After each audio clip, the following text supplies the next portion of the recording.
Hello, and welcome back to another Pen Talk. Thank you very much for joining me and sharing my exploration of this wide world of pens, and it certainly is a wide global world and has some very nice treasures in it. And we see rotating in front of you, held up by a lobster, a brass lobster, my second Benu pen. They enjoyed my first video and said, let's send you another one, and this is the one I picked out, and I'm very, very happy with it. I really like it a lot. My pen friends are looking on, and they're enjoying it too. You're wondering why the brass crab isn't up there, because the way these claws are set up, it doesn't hold the pen very well. The lobster is just marginally better. So these were my Temu purchases before that tariff shit kicked in, but they're not as functional as I would have hoped, design-wise. So with that, the lobster's going to say, stay tuned, and we're going to dive in. So the two Benu pens that I got were shipped by DHL, and they arrived very, very quickly. Tracking program said DHL Germany, which might be where the Armenian pens leave from. But I received them in a couple of days, which was really great. Kudos to Benu. The other thing I like about Benu is they really have done a nice job on packaging. Functional, giftable, but not over the top by any means. Just pulls off the cap. You get your nice set of instructions. Product care, lifetime limited warranty, and everything else. And the pen is just in this nice cardboard sleeve. And again, we have that nice Benu in gold. And just some shredded paper here that protects it even more. So the pen arrives in good shape as you extract it from that cardboard sleeve and you get to admire it. We'll look at it much closer soon. So I'd have to say that I'm very, very impressed with this pen, even more than I was with my first Benu pen. I'm very happy they offered to send me one. And of course, it has my name painted there. I really love the color and the facets and the sparkles and a nice functional clip, nice and springy. Just extremely well done, and when you cap it, those facets line up. Again, a nice sign of a good design. The cap comes off in almost 2.5 turns. We'll see that Schmidt nib that I got in broad. Standard plastic feet on the other side. So this pen fits very well in the hand. It's fairly long, but light. I'll give you some weights. Nice section. I enjoy the shape and size of the section. And for those that absolutely must put their cap somewhere, you can put it on the back of the barrel. Not something I would do. It will stay there. Not exactly the most secure post, but with this type of pen that looks this nice, let's not tempt fate and post and then could possibly mar the surface.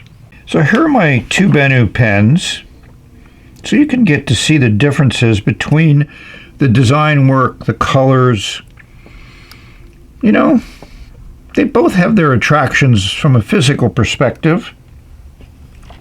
But like I said, I'm very impressed with this autographed model.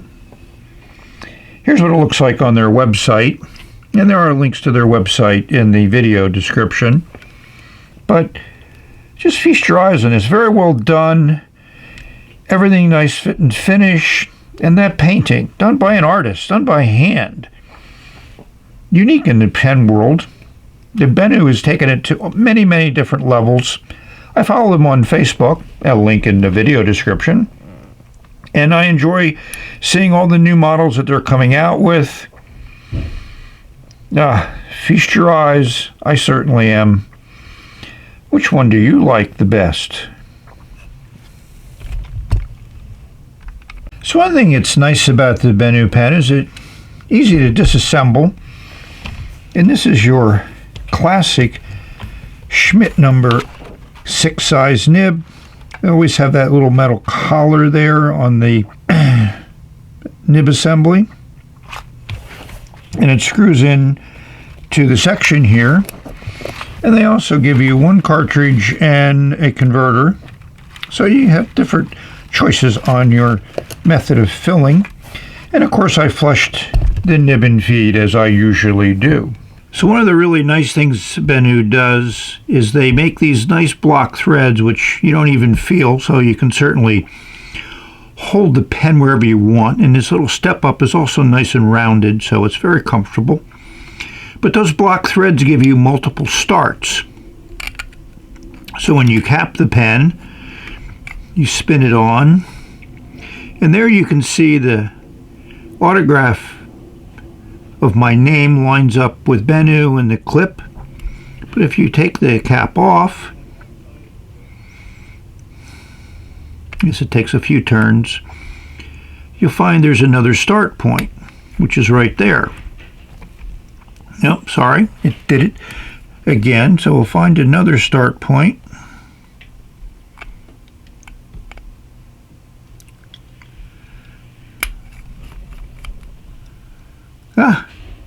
Pretty good. Lines up first time every time. Good job, Benu. So to put the size of the Benu in perspective, here's a Pilot Metropolitan, half the size of the Benu.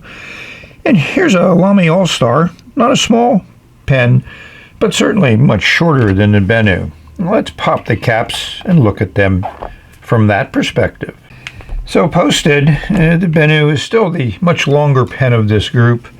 The Metropolitan is very diminutive. So let's look at those nibs and sections. So as nibs and sections go, the number 6 on the Benu is certainly the larger of these nibs. Pilot Metropolitan is about a size 5, and the Lamy has its own style nib. As I mentioned, that section is really perfect for me. Too small, and I don't like the triangular section. It restricts moving of my fingers around while I use the pen. Obviously, of this group, the Benu is by far the better writer from both a ergonomics viewpoint and also a nib. Now, we obviously need a cool purple ink to go in the Benu pen, so this is the one I'm going to use, and it has purple glitter in it, which should work well. It's my set of Chinese inks that I got a while ago. Trauma was the name that it was called. And of course I put number 15 on here so I can follow it. And I did my little testing with the glass nib pen, and there's number 15. I think it'll work well. We'll see. Nice broad nib. Expect it to be fairly wet. So here's what the ink looks like on the paper towel. I think it's a good color. But the obvious test is going to be, how does it write with that broad Schmidt nib? We will see.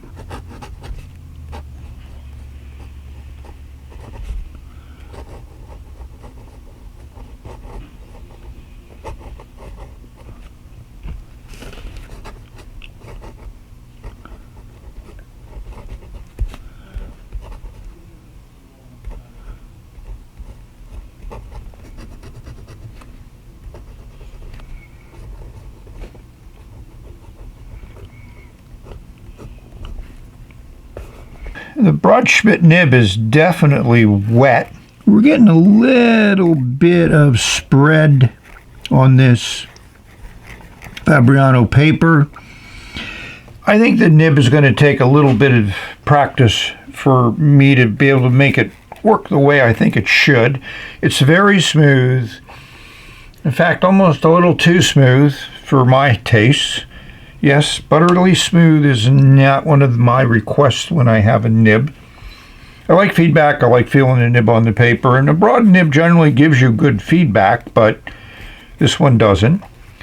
You know, I may just do a little bit of tuning with some micro mesh just to bring the nib into what I like, because that's the key thing.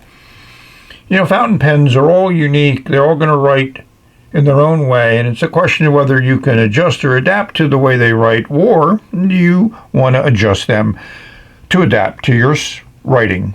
Yeah, what do you do? I just did a few figure eights on this nail board on the rough and the medium. I didn't do the fine because the nib is smooth. And now the writing is exactly the way I like it.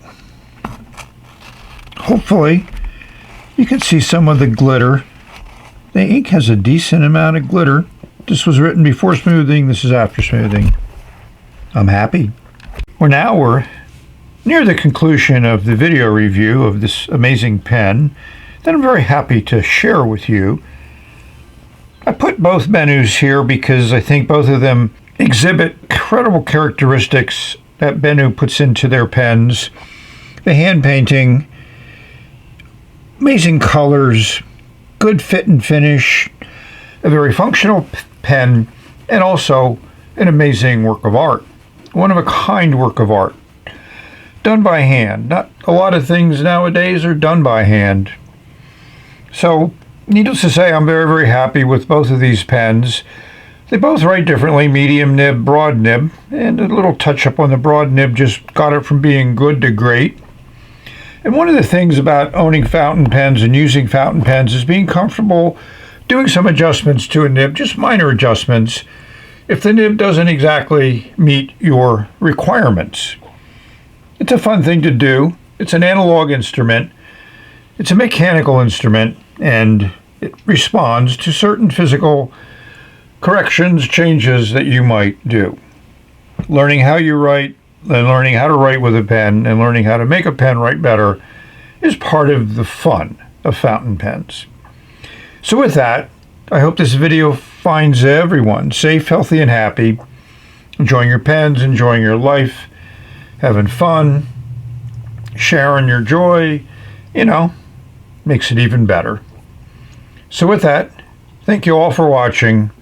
We've reached the end, and we will say bye-bye. A lot more pens in the pipeline. Stay tuned.